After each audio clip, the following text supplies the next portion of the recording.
Hello everyone, my name is Emily Hampston and I'm a sophomore here at Brockport. I'm a double major in math and computer science. I'm from Albany, New York. So I'll be taking you guys down our academic mall today and through a few other buildings. Our first stop is going to be at the Smith-Lennon Science Building. In this building there's a lot of labs, computer labs and science lab classrooms where all of the physics, biology, chemistry, and all those other labs take place. Also, a lot of the lectures would be taking place in this building. There's also a greenhouse in this building and a planetarium, all available for the science students to use. Our next stop is going to be at the Seymour College Union, which is like the center of recreation and student life here at Brockport.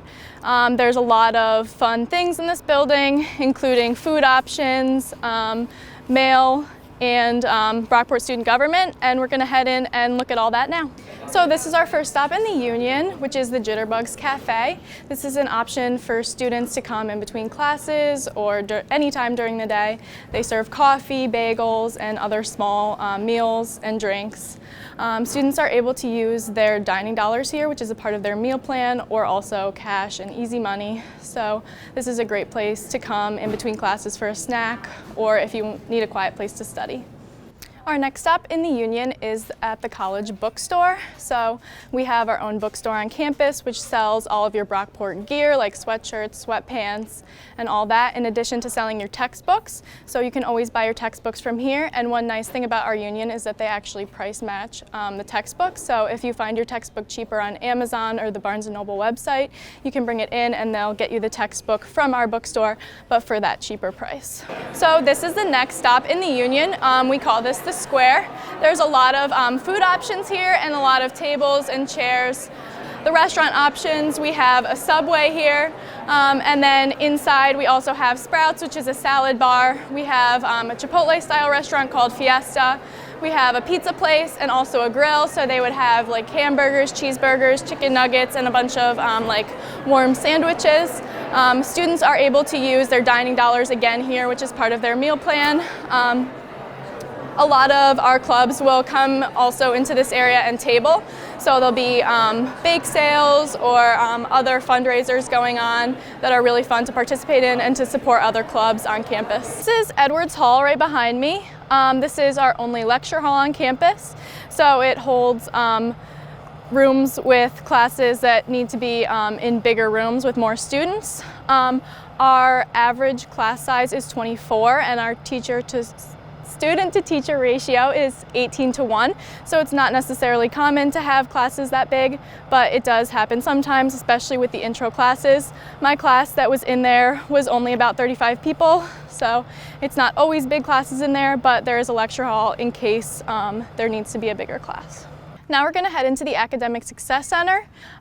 This holds a lot of professor offices and also a lot of tutoring services. The Academic Success Center has three main parts, the first of which is tutoring, and we're kind of in the tutoring area right now. Behind me you see walk-in math tutoring, so at any time you can go in and receive help from math tutors, and I actually work in there.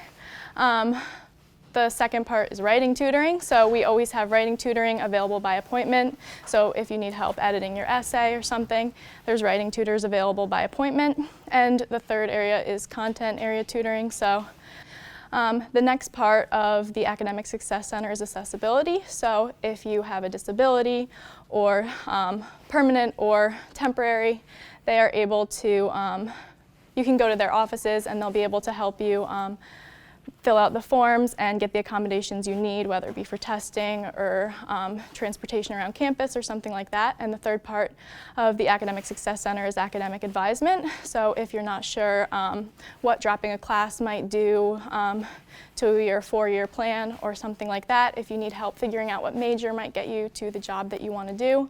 So in conclusion, this is the Academic Success Center, and there's a lot of student support services in here, including tutoring, accessibility, and academic advisement, all available right in the Academic Success Center in this building. Next, we will be going to see the Drake Memorial Library. Now we're inside the Drake Memorial Library. We're actually on the second floor right now. On the second floor there's a lot of couches and tables that students can sit on to study. And there's also a lot of computers. We have both Windows and Mac computers available in the library. So if you're unable to access one in your dorm, there's plenty here. And no matter what type of computer, there's something available for you to use here. On the bottom floor, we have a lot of big computer labs where sometimes classes will be held, but they're also just available for students to access if they need to use computers, and the ones up here are taken. We also have a floor above us where there's a lot of more individual study rooms, so there's rooms completely separate from the library, at least like they're walled off from the library, so you can have a more private area to study. And then there's also tables and chairs, so you can sit in groups and study on the upper floor as well. On this floor, we also have the IT desk, so if you have issues with your technology, you can take it here and they're able to help you work on it. And we also have the circulation desk, which is where you can check out books. You can also check out other things such as laptops, headphones, or mannequins of the body. If you need to learn the bones and muscles, these mannequins are super useful, and the library is able to rent them out to you.